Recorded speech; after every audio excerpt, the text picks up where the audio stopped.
और एक निवेदन करूं मैं आप सबसे, जितने लोग इस पावन कथा को श्रवण कर रहे हैं उन सबसे निवेदन करूंगा, जिसको भी संपदा की कमी है, बहुत ज्यादा कष्ट है, बहुत ज्यादा तकलीफ है, पैसा बिल्कुल नहीं है, जॉब नहीं लग रही, नौकरी नहीं लग रही, हताश हो गए, इतने दुखी हो गए, ना व्यापार चल रहा ना कुछ चल रहा, मेरा निवेदन है अगर हार चुके हो तो आज का ये प्रयोग करना जरूर, और अगली आंवला नवमी के पहले मुझे फोन कर कर जरूर बताना कि फल मिला कि नहीं।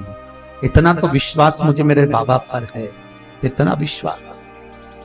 आज भी नियम है, आंवले के पेड़ के नीचे शाम के समय पर जो सूर्य ढलने से लेकर, जब सूर्य ढलने लगे, सूर्य की किरणें कम होने लगे, तब से लेकर रात्रि के 7:30 पौने 8 के बीच में, सूर्य ढलने से 7:30 पौने 8 के बीच में आंवले के पेड़ के नीचे जो एक घी का दिया लगाकर कनकधारा का पाठ कर लेता है। कनकधारा की किताब बाजार में मिलती है, नहीं ला सकते मोबाइल पे सर्च करो, कनकधारा निकल आएगी। जगत गुरु शंकराचार्य जी ने जिन पाठ को कराया, कुछ ही श्लोक है उसमें, 8 श्लोक, कुछ श्लोकों का पाठ, पूरा श्लोक नहीं पढ़ सकते, पूरी कनकधारा का पाठ नहीं कर सकते, तो शुरू का एक श्लोक और आखिरी का एक श्लोक पढ़ लीजिए और घी का दिया लगाकर झोली पसार कर प्रणाम कर लीजिए। जिंदगी में कभी लक्ष्मी की कमी नहीं आ सकती। ये केवल अक्षय नवमी के दिन ही होता।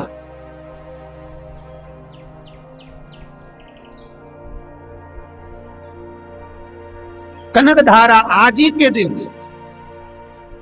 कनकधारा का पाठ आज ही के दिन जगत गुरु शंकराचार्य जी ने माता लक्ष्मी को इसी पाठ से, इसी श्लोक से प्रकट कर लिया था गुड़िया के दरवाजे पर। और माता लक्ष्मी ऐसे नहीं गई है, वर देकर गई है, बिगर वर के जा ही नहीं सकती। कनकधारा का पाठ अगर आंवला नवमी के दिन किया गया है तो बिना वर के, कई लोग कहते हैं महाराज जी हम कनकधारा रोज पढ़ते, पर रोज पढ़ने वाली बात दूसरी, पर तुमने क्या रोज पढ़ा तो क्या आंवले के पेड़ के नीचे पढ़ा? पर आंवले के पेड़ के नीचे जो आंवला नवमी के दिन कनकधारा का पाठ करता है, संपदा की कमी नहीं होती। आप किताब नहीं कर सकते, गूगल पे सर्च करो, कनकधारा का पाठ निकालो, उसका एक श्लोक भी अगर आपने पढ़ा है तो माने उसको स्वीकार करो। कितना सुंदर लिखा है, कनकधारा का पूरा पाठ तो जगत गुरु शंकराचार्य जी करे ही नहीं थे, मात्र कुछ श्लोक जगत गुरु शंकराचार्य जी ने बोला और माता लक्ष्मी सामने प्रकट हो गई थी, मात्र कुछ श्लोक। आंवले के वृक्ष के नीचे मात्र जल का सींचन करना, झाड़ू लगाना, बुआरी लगाना, बैठ जाना, दिया लगाना, बाती लगाना, कुंकू लगाना, आज का दिन तो साधारण नहीं है भाई। फिर निवेदन करूंगा, 33 कोटि देवता ब्रह्म मुहूर्त में खड़े होकर जिस वृक्ष के नीचे नारायण का दीदार पाने के लिए, भगवान को जगाने के लिए स्तुतियों पे स्तुतियां करते हैं, भगवान को प्राप्त करने के, जगत गुरु शंकराचार्य आज ही के दिन कनकधारा का स्त्रोत बोलकर, कनकधारा पाठ को बोलकर लक्ष्मी को ले आते हैं, एक बुढ़िया के घर को निहाल कर दे। साधारण नहीं।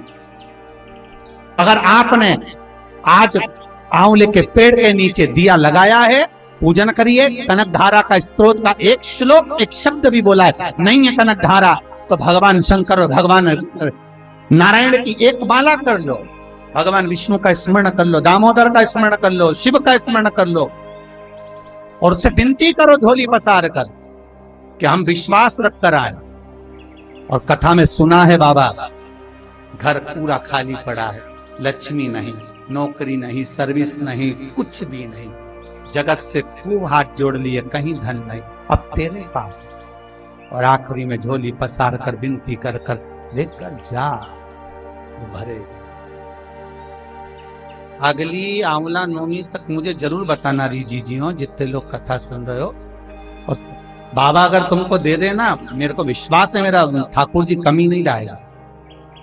पड़वल जी इतना तो विश्वास रखकर कथा है, इतना जब शास्त्र में वेदव्यास जी लिखे हैं तो गलत नहीं लिख सकते। मेरे साधु, मेरे सन्यासी, मेरे तपस्वी, मेरे साधक उपासक जब कलयुग का पूरा वृतांत लिख देते कि कलयुग में ये होगा, वो हो रहा है, तो शास्त्रों में कोई चीज गलत नहीं हो सकती। इतना विश्वास रखो इन वाणी पर, संतों की इतना विश्वास रखो इन पुराणों पर। तो विश्वास रखकर कहता हूं, अगर बाबा आपको दे दे तो आप भी प्रयास करना कि एक बार भागवत या शिव महापुराण आप भी अपनी जिंदगी में करा।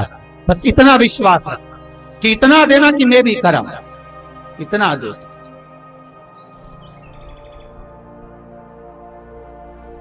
अब बताओ, जगत गुरु शंकराचार्य क्या त्रेता में थे, द्वापर में थे? नहीं, जगत गुरु शंकराचार्य यही कलयुग में प्रगटे। जगत गुरु शंकराचार्य यही कलयुग में प्रकट होकर उन्होंने जो भक्ति का संचार करा, इस राष्ट्र का जो उत्थान करा, इस भारत की भूमि का संचालन करने के लिए 4 पीठों का निर्माण करा। 4 पीठ बना दी जगत गुरु शंकराचार्य, 4 पीठ पर विराजमान कर दिया कि यहां से रक्षा करेंगे। तो जगत गुरु शंकराचार्य जिनकी वाणी से लक्ष्मी स्वयं सम्मुख जा सामने प्रकट,